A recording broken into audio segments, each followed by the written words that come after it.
Hi, everybody. Welcome to Joy on the Journey, the monthly program for Holy Trinity Anglican Church. Your co-hosts, Frank Youngworth and Joe Boysall.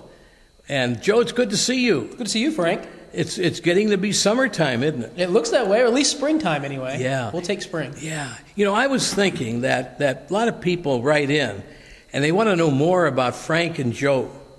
I don't know why, but they do. And I was thinking, when I was a young pup, I think I was at my best because I had a lot of ideas and did a lot of stuff. And I know from your sermons, you were about the same. I mean, truly. We liked to have fun when we were boys, didn't you? Yeah. So I was just thinking that maybe we give them a little bit of a treat into our past. Sure. Since we were kids, roughly about the same time. Yeah, right. I mean, we were just separated by a decade or so. A lifetime or so. Yeah, right? But anyway, seriously, I just thought it'd be fun since we have a lot of things in common. Did they have wheels back when you were a kid? They did. They did? They really did, okay, yeah. Right. On my bike, on my scooter. Yes. And I always wanted to have one of those play cars where you climb in it. Oh, yes. And you pedal the thing. And my brother had one, of course. Not me, but my brother had one. Yeah. We never had one. They hadn't invented them yet. Oh, yeah, right. They hadn't happened. No, but I remember when I was a kid, at the start of the day in the summer, you know, when the sun was out, we were home from school, baseball was what we did. Oh, yes. And I mean, we would go out and we'd play baseball from about, 9 o'clock in the morning on. We'd choose up sides. You remember how you'd throw the bat and then clip and all that. And then catch it and then and then at the top. The last one got the thumb over the top. That's right. Yeah, they got to pick, didn't they? Well, then we'd pick. Right. And the good players got picked first, and then some of the kids didn't get picked first, and they would play right field. Mm-hmm. But don't make fun of us. Well, I'm sorry, I didn't mean to trample on your feet. Yeah, okay. But anyway, the thing that was nice was that as time went on, those kids that first were picked last for right field, all of a sudden, 2-3 years later, they were the shortstop, picked early, and then maybe in another year or two, they were playing for the school team. So they were the ones that knew in the beginning they had to work their way up. But that was kind of a fun thing. There were no parents there to make sure everything was done fairly. Right. The kids made sure it was done fairly. Right, yeah, that was it. And we invented a word. Well, I think we invented it. Maybe you invented it too. It was called the do-over. Did you ever have a do-over? That's when you could not come to a consensus as to who was right, who was wrong, and so you had to do it over. Everything had to go back and pretend like it never happened. So we had another way of doing that, but it's not politically correct. Okay. It's called eeny, meeny, miny, mo. Oh, okay. And then we decide the way it would be. Right. We never had umpires. No. You had called your own balls and strikes. Well, we did. Yeah. Mm-hmm. And the other thing that we did was our bases were just a piece of maybe cardboard. Mm-hmm. And the first time I played in a real kind of a game with bases that were maybe, 5 or 6 or 4 or 5 inches high, it was hard on the ankles. It was, wasn't it? Yeah, because you step on that thing, you could really twist it. Yeah. What about bicycles? You said you used to ride a lot of bikes? We did. I had a beautiful Schwinn. Right. I had a Schwinn. I noticed that my sons don't ride bikes like we used to ride bikes. We rode bikes everywhere. We were always on the move. It was major transportation to have a bicycle. Well, when I was a kid, every family had one car. And when Dad took the car to work, then the family had no car. Right. And no mothers had time, since they were, a typical mother in my day would go out shopping to the store in the morning to buy the food that she was going to cook that day. And she'd start dinner about 11 in the morning, cook all day. Good gravy. Cook all day. That's why it smelled so good when you got home from school. Right. So if you had a ball game, you had to ride your bike. Right. If it was more than a mile away. Right. And I can remember having to go maybe 2.5 miles to where we were playing ball after school, and we all did it.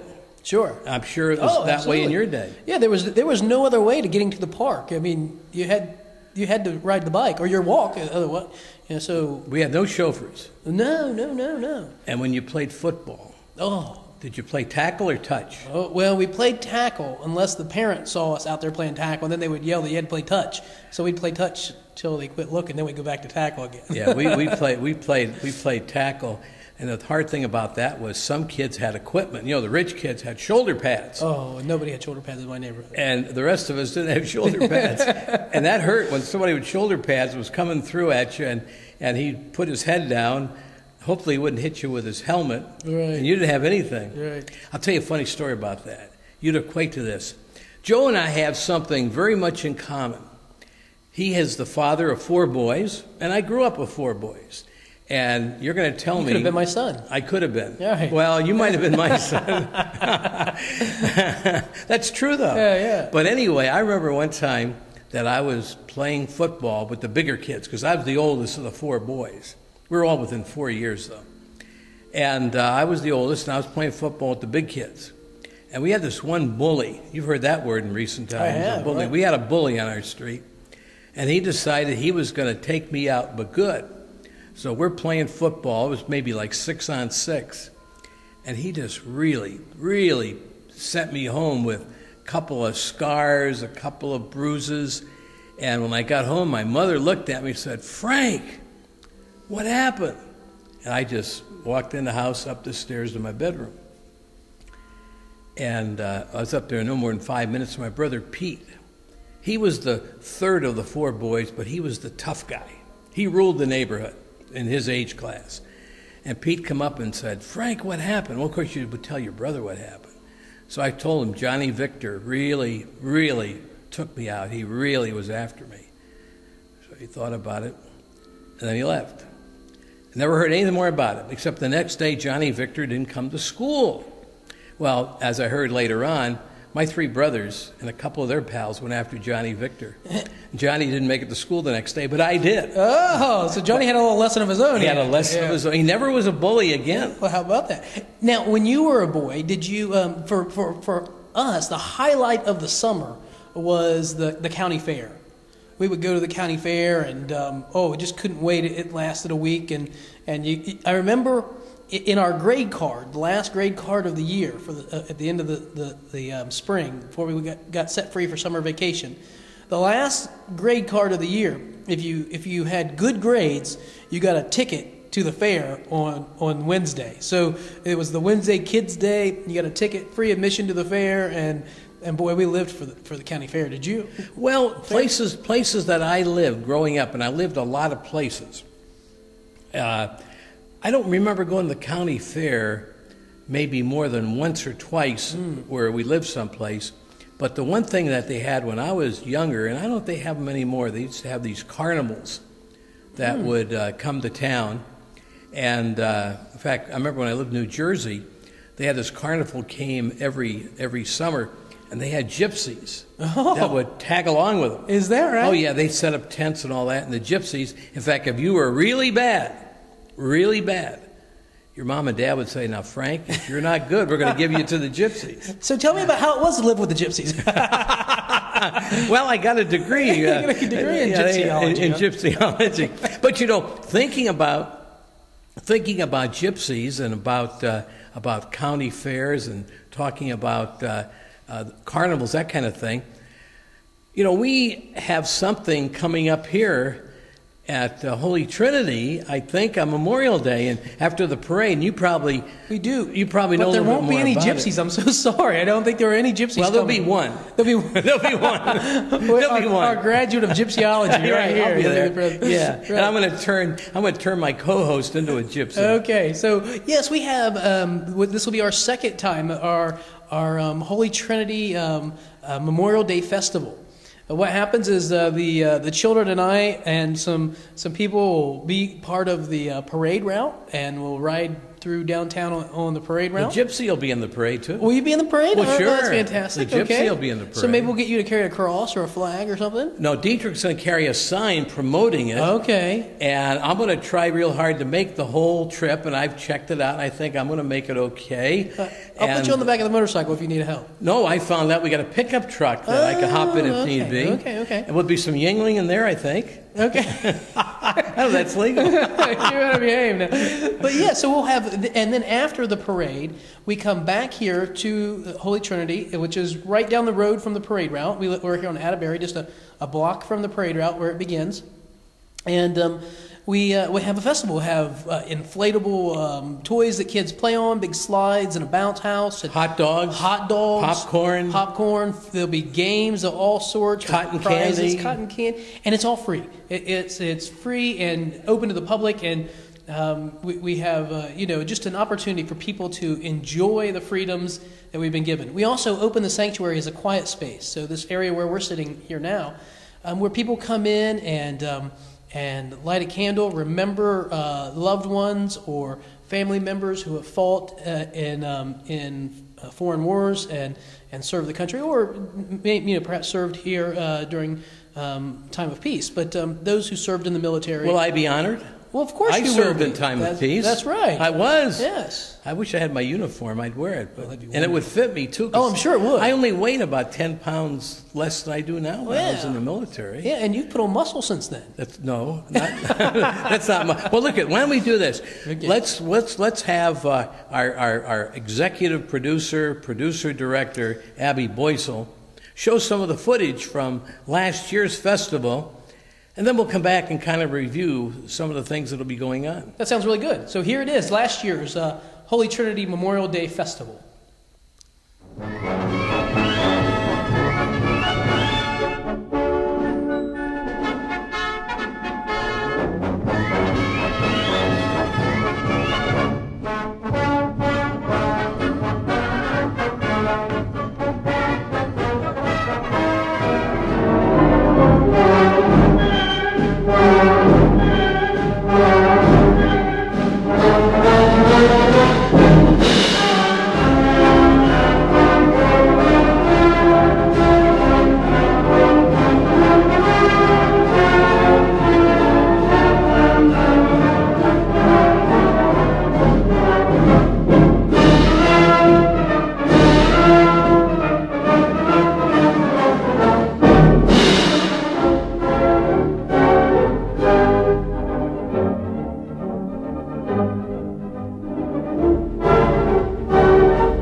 What do you think? Did you like the slide? Did you try the big slide?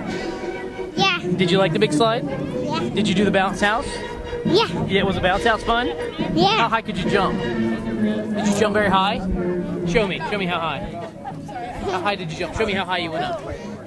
Oh my goodness! All right, let's ask these girls right here. Come here and talk to me. Were you talking this for me? Tell me what was your favorite thing today. Look at the camera. Tell me what was your favorite thing. I liked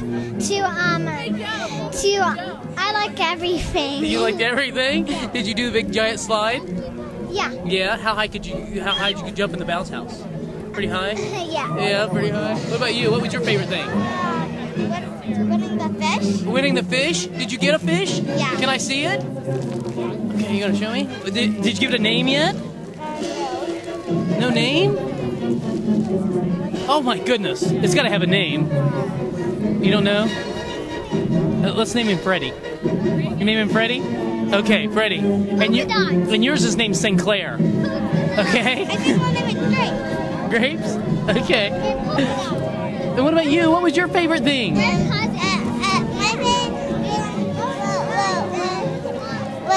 Was the slide. Was a slide? Today it's a sunny day, playing some fun games at Holy Trinity Anglican Church. I think it's a great time to celebrate and remember the deaths of the soldiers. And thank you. You know, last year I was not at the festival. We were up in Wisconsin for my granddaughter's high school graduation, but I'm looking forward to this year's. I mean, it's really great. Anybody in the community can come. Oh, it's after the parade. After the parade. And that's after they've been wowed by our entry in the parade, which features our rector on his motorcycle. Yes. And his co-host walking along the road, huffing and puffing. But I'll have your youngest son, Dietrich, right, who's going to kind of co-host some of the festivities. Dietrich was in the video there. I know he was. Right. Yeah, I thought he was trying to steal my job. That's the reason I asked him to be my co-host. I was very careful about that. Before you know it, he's going to take one of our places on this program. I don't think there's any question, right? Oh yeah, and he deserves to. Well, and Benny too, who was the big star of the junior high, middle school varsity show and talent show. That was fun. But anyway, it's all free food. The whole thing is free. Also, we didn't mention before, if you're going to the parade and you're coming back for the festival, you can park here as well. We have lots of parking. Right, so you can park and walk a block down the street and have a great seat to see the parade and come right on back. Right, and not especially if you had small children, you're pushing them in strollers or that sort of thing, and then they can come back and have a place for them to play and make it really a special event that children will look forward to. Really, we would love for children to wake up on Memorial Day every year and say, we can't wait for the parade, we can't wait for the festival, and have their parents give them an opportunity to teach them about what Memorial Day is all about. And we got free food, hot dogs, popcorn, cotton candy, and what kind of cookies? I'm sure there's all kinds. I'm holding out for chocolate chip myself, but we'll see. We should mention about at this event, we're collecting names of personnel, people, men and women who are serving in the armed forces. Tell us a little bit about that. Yeah, this is something I was going to talk about some of the games, but we'll come back to that because this is more important. As a veteran myself, I served in 1954 to 56 when you were a youngster. Since I was born in 1969, I was real young. I know. I said, folks, I said that for effect. But anyway, the one thing I remember being in the service when you're off as a young guy, I went in when I was 20. As a young guy, it can be lonesome. Now, I was in Texas. I was involved with the AEC down there, but I wasn't overseas. At the same time I was in, we had just finished fighting in Korea. And there were a lot of men that were still over there, and it was not full peace yet. I mean, there was a lot going on. And when you're lonesome, the one thing you look forward to every day is mail call. When the guy would come out, he'd have a bunch of letters and packages and start calling names. And one of the worst feelings in the world is to have mail call end, and they didn't call your name. That's tough. Right. So what we're going to do, and this was the idea of some of the folks here at the church, probably your dear wife Abby, she comes up with ideas for this place, real good ideas, is we're going to try to gather names from all over the community, not just church members, but anybody who has a service man or woman that is serving right now, whether they're in this country or overseas. We'd like their name and address. And we're going to make sure that they get some letters. Right. And I'm sure that we'll either assign the letters to individuals who volunteer to write, or we'll do it as a committee. But the church will supply letters to go out to these people. Like, for instance, if they have a birthday in September, let us know. That way we make sure they get a letter or a card for their birthday. And that way when mail call comes, if your son's name is John Smith, when he goes there looking for mail, his name will not be missed. They'll call out John Smith, and he'll see a letter from one of our church members, committee people, whatever. Yeah, folks in the community, right? Yeah, and this will go on. This will be ongoing. This is only the beginning. Okay. And we hope that the folks will feel free to do that. Yeah, absolutely. And we're not going to give those names and addresses out to the whole wide world. This will be handled very secure. Right. But we want these people to know that there are folks back here in Hudson who know them, miss them, and love them. Right, right. Now, speaking of knowing them and loving them, some tremendous games. I have to read to you. These are ones I don't want to miss out on. I don't want to miss out because, I mean, these are games that I haven't played for at least 10 years. Like Duck Pond. Yes. Now, can you tell me what Duck Pond is? I think, as I remember, there's a small little kiddie pool. And there are these ducks floating in, and you pull a duck out, and there's a bottom, there's a number, and it matches a prize number, and you get a prize. We got prizes, folks. Prizes. Prizes. I mean, anybody likes prizes ought to be here. Right. And then ring toss. I know that one. Oh, right. You toss the ring on top of a bottle cap or a bottle or something It's like that. a good one. Yeah, I know that one. And disc drop. I don't know that one, but you know one we ought to have? I probably don't remember that one either. No, but you know one we ought to have? What's When that? I was a kid, we used to play clothespins in a bottle. We had milk bottles in those days. They don't have milk bottles anymore. Right. I remember And that you game. put it down, and you stand up, Yes. and you drop the Right. clothespins in a milk bottle. I was pretty good at that. Were you? I was champion one year of Marion, Ohio. Well, so I'm sure they still have your statue there. I only got a flag, and I lost it. Maybe I can win one at the fest. The goldfish game, the beanbag toss, the ring toss, and football and baseball toss. Right. Now, I've got to tell you a story about that, and then we'll kind of wrap things up. Okay. When I was a kid, see, I'm ambidextrous. Okay. I write lefty, and I eat lefty, but I do everything right-handed beside that. You know, I'm sort of like that myself. Are you? And my father, when he went to school, he was born before you and me. My father, when he went to school, they wouldn't let him be left-handed. They used to hit his hand with a ruler, so he had to write right-handed. But he was really a lefty. So we'd go on a picnic, and they'd always have a contest throwing with the opposite hand. Right. We always won it. He won for the men, I won for the boys. Oh, wow. Because I could fling a ball with either hand, more accurate with my right hand, but they don't measure accuracy. Right. Just how far you can Just throw. distance. The distance. So that's something we ought to have. We should. That would be fun. I mean, as old as I am, I can compete with you because my left shoulder is still strong. I'm left-handed, but I grew up throwing a baseball right-handed because all we had were right-handed baseball gloves around the house. So I learned to throw right-handed, and so I can throw with either hand. Remind people again when it is, where it is, what it is, and then we'll shut things down because they're probably tired of our life story. Remind me of the day that Monday. It's Monday Memorial Day. What day of the 28th. 28th. Yes, Monday the 28th. It begins immediately following the parade, but 12 o'clock. 12 o'clock and goes on for just 2 hours. It's 12 to 2. And so but it's right after the parade. So as soon as people are done, they're welcome to come down, and we'll probably get started a little earlier if it winds up early. But there'll be food and some games and plenty of time to enjoy, and then it's plenty of time to have the rest of your day to enjoy with your family and do the things that people are doing. We invite everybody to come, take advantage of the free parking, the fun and enjoyment, but watch the parade and watch our point man and his beautiful motorcycle. Hey, tell the folks when we pray, and then we'll shut things down. Yeah, we'd love to invite anyone to come and worship with us at Holy Trinity Anglican Church on Sunday mornings at 10 o'clock. During that time, we have Sunday school for children and a nursery for younger children. So please come, be part of the worshiping community here at Holy Trinity Church. So for my co-host, Father Joe Boysel, it's Frank Youngworth. We thank you for being with us. We sure hope to see you at the festival. Until next time, we'll see you in church.